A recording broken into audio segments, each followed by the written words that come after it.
මං කන්න ආසම ඉස්සු කරි එක තමයි අද මං හදන්නේ. මේ සඳහා අවශ්‍ය ද්‍රව්‍ය මම මෙතන දාලා තියෙනවා. ඔයගලන්ට ලියා ගන්න අවශ්‍ය නම් වීඩියෝ එක පෝස් කරලා ලියා ගන්න. මම මේ ඉස්සු සුද්ධ කරලා සෝදගෙන තියෙන්නේ. ඒත් මං අද හදන්නේ ඉස්සු කරි එකක් නිසා මං පොත්ත පිටින්මයි ගන්නෙ. එතකොට තමයි රස. මම මෙතන ඔලුව කොටසත් එක්ක තියෙන සුදු පාට පොත්ත විතරයි අයින් කරේ. අනිත් සේරම මේ විදිහට මං ගන්නවා. අපි හරියට කොහොමද ඉස්සු සුද්ධ කරගන්නේ කියලා මං ඉදිරියේදී වීඩියෝ එකක් දාන්නම්. එතන ඉස්සුග්‍රෑම් 600ක් තියෙනවා. මම දැන් මේක පොඩ්ඩක් සීසන් කරගන්නවා. ලුණු තේ හැඳි භාගයක් විතර මම දා ගන්නවා. ඒ වගේම කහ කුඩු තේ හැඳි භාගයක් දා ගන්නවා. 3-5 කුඩු තේ හැඳක් දා ගන්නවා. දෙහිස්ම ටිකකුත් එකතු කරලා පොඩ්ඩක් කලවම් කරගමු. මැටි ඇතිලියක් තමයි මම ගත්තේ.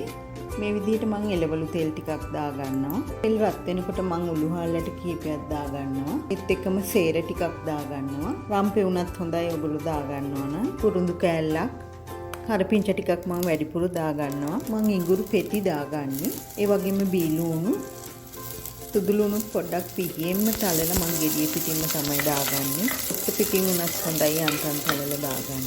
දැන් අපි මේ ටික කලවම් කරලා ටෙම්පරාදු කරගමු. දැන් මම අමු මිරිස් ටික දාගන්නවා. අමු මිරිස් මම දිගට කපා ගත්තා. ඒත් එක්කම තක්කාලි ටිකක් දාගන්නවා. තෙල් එකට තමයි මිරිස් කුඩු තේ හැඳ එකතු කරගන්නේ. එතකොට තමයි අපේ ඉස්සු කරියකට හොඳ ලස්සන පාටක් එන්නේ. දැන් මම මේකට ඉස්සු ටික එකතු කරගන්නවා. ඒකෙත් පොඩ්ඩක් ඉස්ම ගතිය වගේ හැදිලා තියෙනවා. ඉස්සු ඉක්මනින් තැම්බෙන නිසා මම මේකට වතුර දාන්නේ නැහැ. මේ විදිහට කලවම් කරලා මේ තියෙන ඉස්ම වලින්ම තැම්බෙන්න වහලා තියෙනවා.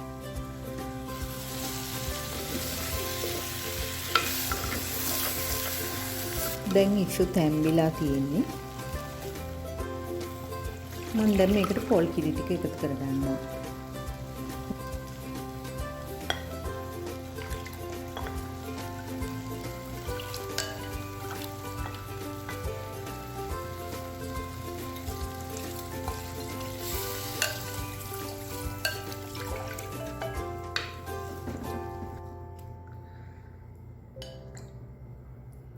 මේකේ හොද්ද තමයි වැඩිම රස. මම ඔක්කොම කිරි ටික එකතු කරගන්නවා. දැන් මේක ළඟ ඉඳලා හොඳින් කලවම් කර කිරි ටික උතුරනකම් උයා ගන්න ඕනේ. මේ විදිහට ලස්සනට තෙල් පෑදිලා තියෙනවා. දැන් අපේ ඉස්සු කරි එක හරි.